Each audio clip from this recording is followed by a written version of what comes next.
이 시간 함께 보실 하나님의 말씀은 이사야 66장 1절에서 9절 말씀입니다. 이사야 66장 1절에서 9절 말씀 함께 보도록 하겠습니다. 여호와께서 이와 같이 말씀하시되 하늘은 나의 보좌요 땅은 나의 발판이니 너희가 나를 위하여 무슨 집을 지으랴. 내가 안식할 초소가 어디랴. 나 여호와가 말하노라. 내 손이 이 모든 것을 지었으므로 그들이 생겼느니라. 물은 마음이 가난하고 심령에 통회하며 내 말을 듣고 떠는 자 그 사람은 내가 돌보려니와 소를 잡아 드리는 것은 살인함과 다름이 없지 하고 어린 양으로 제사 드리는 것은 개의 목을 꺾음과 다름이 없이 하며 드리는 예물은 돼지의 피와 다름이 없이 하고 분향하는 것은 우상을 찬송함과 다름이 없이 행하는 그들은 자기의 길을 택하며 그들의 마음은 가증한 것을 기뻐한즉 나 또한 유혹을 그들에게 택하여 주며 그들이 무서워하는 것을 그들에게 임하게 하리니 이는 내가 불러도 대답하는 자가 없으며 내가 말하여도 그들이 듣지 않고 오직 나의 목전에서 악을 행하며 내가 기뻐하지 아니하는 것을 택하였음이라 하시니라. 여호와의 말씀으로 말미암아 떠는 자들아 그의 말씀을 들을지어다. 이르시되 너희 형제가 너희를 미워하며 내 이름으로 말미암아 너희를 쫓아내며 이르기를 여호와께서는 영광을 나타내사 너희 기쁨을 우리에게 보이시기를 원하노라 하였으나 그들은 수치를 당하리라 하셨느니라. 떠드는 소리가 성읍에서부터 들려오며 목소리가 성전에서부터 들리니 이는 여호와께서 그의 원수에게 부응하시는 목소리로다. 시온은 진통을 하기 전에 해산하며 고통을 당하기 전에 나말을 낳았으니 이러한 일을 들은 자가 누구이며 이러한 일을 본 자가 누구이냐. 나라가 어찌 하루에 생기겠으며 민족이 어찌 한순간에 태어나겠느냐. 그러나 시온은 진통하는 즉시 그 아들을 순산하였도다. 여호와께서 이르시되 내가 아이를 갖도록 하였은즉 해산하게 하지 아니하겠느냐. 내 하나님이 이르시되 나는 해산하게 하는 이인즉 어찌 태를 닫겠느냐 하시니라. 아멘. 이 시간 하나님의 말씀에 떠는 자를 돌보신다. 하나님의 말씀에 떠는 자를 돌보신다라는 제목으로 말씀을 나눌까 합니다. 오늘 본문은 하나님께서 이스라엘에게 진정으로 원하는 것이 무엇인지 말하고 있습니다. 하나님은 예루살렘으로 돌아갈 준비가 되어 있는 바벨론에 사로잡힌 자들에게 이 말씀을 주셨습니다.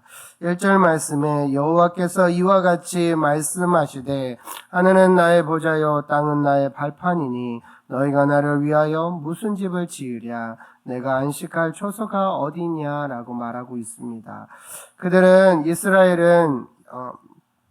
이스라엘은 예루살렘으로 돌아가기 전에 자신들의 죄된 삶에 대하여 회개해야 했습니다. 그러나 그들은 자신들이 지금까지 어떤 삶을 살아왔는지 상관하지 않고 예루살렘에 올라가서 성전을 짓기만 하면 하나님의 백성으로서 합당한 자가 되는 것으로 잘못 생각하고 있었습니다. 그래서 하나님은 이들에게 너희가 나를 위하여 무슨 집을 지으랴 라고 말씀하신 것입니다.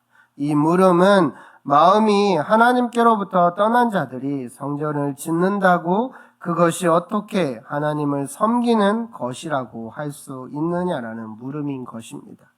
하나님께 성전이라는 건물 자체는 무가치한 것입니다. 왜냐하면 하늘이 하나님의 보좌이며 땅이 하나님의 발등상이기 때문입니다. 2절 말씀에 나 여호와가 말하노라. 내 손이 이 모든 것을 지었으므로 그들이 생겼느니라. 물은 마음이 가난하고 심령에 통회하며 내 말을 듣고 떠는 자 그 사람은 내가 돌보느니와 라고 말씀하고 있습니다. 하나님께서 그들에게 요구하시는 것은 바로 마음이 가난하고 심령에 통회하며 하나님의 말씀을 두려워하는 사람입니다. 그러나 이스라엘 백성들은 비록 돌아가지만 그런 마음을 품지 아니하고 여전히 그들의 죄된 모습을 회개하지 아니하였다는 것을 하나님이 각인시켜 주고 있는 겁니다. 너희들은 돌이켜라, 마음이 가난하고 심령이 통회하며 말씀에 두려워하는 자가 되어야 한다라고 말씀하고 있는 겁니다. 하나님이 기뻐하시는 것은 건물이 아닌 하나님을 향한 각 사람의 마음인 것입니다. 이 시간 3절 4절 말씀을 함께 읽어보도록 하겠습니다. 소를 잡아 드리는 것은 살인함과 다름이 없이 하고 어린 양으로 제사 드리는 것은 개의 목을 꺾음과 다름이 없이 하며 드리는 예물은 돼지의 피와 다름이 없이 하고 분향하는 것은 우상을 찬송함과 다름이 없이 행하는 그들은 자기의 길을 택하며 그들의 마음은 가증한 것을 기뻐한즉 나 또한 유혹을 그들에게 택하여 주며 그들이 무소하는 것을 그들에게 임하게 하리니 이는 내가 불러도 대답하는 자가 없으며 내가 말하여도 그들이 듣지 않고 오직 나의 목전에서 악을 행하며 내가 기뻐하지 아니하는 것을 태악하였음이라 하시니라 라고 말하고 있습니다. 마음이 없이 소를 잡고 어린 양으로 제사드리고 예물을 드리고 분향을 하여도 그것은 우상을 찬송하는 것과 다름이 없는 가증한 마음이므로 하나님은 그들을 기뻐하지 않으실 뿐만 아니라 그들을 유혹하는 것들을 택하여 주고 그들이 무서워하는 것들을 그들에게 보내실 것이라고 말씀하셨습니다. 이는 그들이 하나님의 부르심에 응답하지 않고 하나님의 말씀을 들으려 하지 않고 하나님 목전에서 악을 행하고 하나님께서 기뻐하시는 것을 택하지 않았기 때문이라고 말씀하셨습니다. 우리도 이 오늘의 말씀을 기억할 필요가 있습니다. 오늘을 살아가고 있는 우리가 하나님 앞에 예배를 드린다라고 하지만 여전히 우리 안에 고쳐지지 않는, 우리 안에 변화되지 않는 죄의 본성을 가지고 하나님 앞에 드린다라면 오늘 말씀하고 있는 것처럼 그런 가증한 모습으로 하나님 앞에 서고 있고 하나님 앞에 예배하고 있다라는 사실을 기억해야 합니다. 우리는 철저히 하나님 앞에 예배하는 것, 하나님 앞에 삶으로 드러내는 예배자로 살 때에 어떤 마음을 품고 하나님 앞에 서느냐가 중요합니다.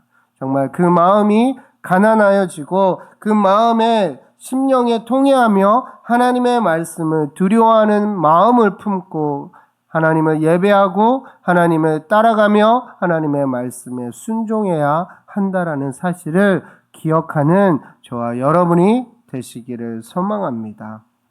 그 말씀이 5절 말씀에 있기 때문입니다. 5절 말씀에 여호와의 말씀으로 말미암아 떠는 자들아 그의 말씀을 들을지어다 이르시되 너희 형제가 너희를 미워하며 내 이름으로 말미암아 너희를 쫓아내며 이르기를 여호와께서는 영광을 나타내사 너희 기쁨을 우리에게 보이시기를 원하노라 하였으나 그들은 수치를 당하리라 하셨느니라. 말씀에서 하나님께서는 여호와의 말씀을 말미암아 떠는 자들이라고 말씀하고 있는데 바로 이 여호와의 말씀으로 말미암아 떠는 자를 하나님을 경외하는 자들입니다. 하나님을 경외하는 자들은 하나님의 말씀에 대하여서도 동일한 경외감을 가집니다. 왜냐하면 말씀이 곧 하나님이시기 때문입니다. 또 너희 형제가 너희를 미워한다라고 말씀하고 있는데 이는 하나님을 경외하는 자들이 하나님을 경외하지 않는 자들로부터 핍박을 받고 있음을 말해주는 표현입니다. 그들이 하나님을 경외하는 자들에게 여호와께서는 영광을 나타내사 너희 기쁨을 우리에게 보이시기를 원하노라가 말하고 있는데 이 말은 너희가 믿는 하나님이 살아계셔서 너희에게 복을 주신다는 증거를 보이라 라는 극히 불신앙적인 말입니다. 하나님이 이처럼 불신앙적인 자들이 자신들의 불신앙으로 인하여 수치를 당할 것이라고 말씀하셨습니다. 또한 6절 말씀처럼 하나님께서 이들이 경외하는 자들을 박해한 것에 대하여 분명하게 보응하실 것이라고 말씀하셨습니다. 하지만 하나님께서는 당신을 경외하는 경외하는 자기 백성에게 복을 약속하시는데 이를 여인이 자식을 생산하는 것으로 묘사하고 있습니다. 우리 함께 7절에서 9절 말씀을 함께 읽어보도록 하겠습니다. 시온은 진통을 하기 전에 해산하며 고통을 당하기 전에 나말을 낳았으니 이러한 일을 들은 자가 누구이며 이러한 일을 본 자가 누구이냐. 나라가 어찌 하루에 생기겠으며 민족이 어찌 한순간에 태어나겠느냐. 그러나 시온은 진통하는 즉시 그 아들을 순산하였도다. 여호와께서 이르시되 내가 이를 갖도록 하였은즉 해산하게 하지 아니하겠느냐. 내 하나님이 이르시되 나는 해산하게 하는 이인즉 어찌 태를 닫겠느냐 하시니라. 말씀에서 시온이 생산한 나만은 하나님께서 이스라엘에게 주신 축복을 상징합니다. 하나님께서는 무엇보다 여인이 아이를 생산할 때는 산고의 과정을 거치지만 시온이 자식을 생산할 때는 이와 같은 산고의 과정을 거치지 않는다라고. 즉 하나님께서는 그들을 축복해 주실 때 호련히 그들 위에 축복이 임한다는 것을 말해주고 있습니다. 그리고 그 태를 닫지 않겠다라고 말씀하심으로 영원한 복을 약속하셨습니다. 사랑하는 성도 여러분, 오늘 본문에서는 하나님이 임하시는 곳은 성전이라는 건물이 아니라 마음이 가난하고 심령이 통회하고 하나님 말씀을 두려워하는 사람들의 심령임을 말씀해 주고 있습니다. 즉 하나님을 경외하는 겸손한 마음 속에 임하신다라는 의미입니다.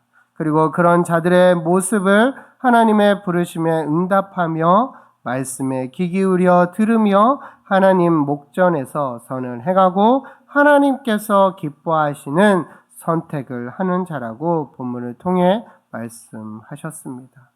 하나님은 그런 그들에게 임하시고 영광을 나타내시고 그들에게 복을 허락하실 것을 약속하셨습니다. 이 말씀을 기억하시면서 저와 여러분 가운데 하나님께서 임하시고 역사하실 수 있도록 하나님이 찾으시는 마음과 심령을 준비하시기를 소망합니다. 저와 여러분이 하나님의 말씀에 떠는 자 되어 하나님께서 말씀하신 은혜를 모두 받아 누리시는 삶이 되기를 소망합니다. 그 길은 비난과 고난과 고통과 힘듦이 있는 길입니다. 하지만 하나님께 시선을 두고 하나님을 신뢰하며 우리와 동행하시는 하나님을 신실하게 믿고 순종함으로 묵묵히 걸어갈 때 말씀에서 하나님께서 약속하신 은혜와 참 복을 누리게 될 줄 믿습니다. 무엇보다 우리의 삶을 통해 하나님이 임하신 복된 자임을 증거할 수 있는 구별된 자로 선한 영향력을 행사하는 주님의 자녀들이 모두 되시기를 간절히 소망합니다.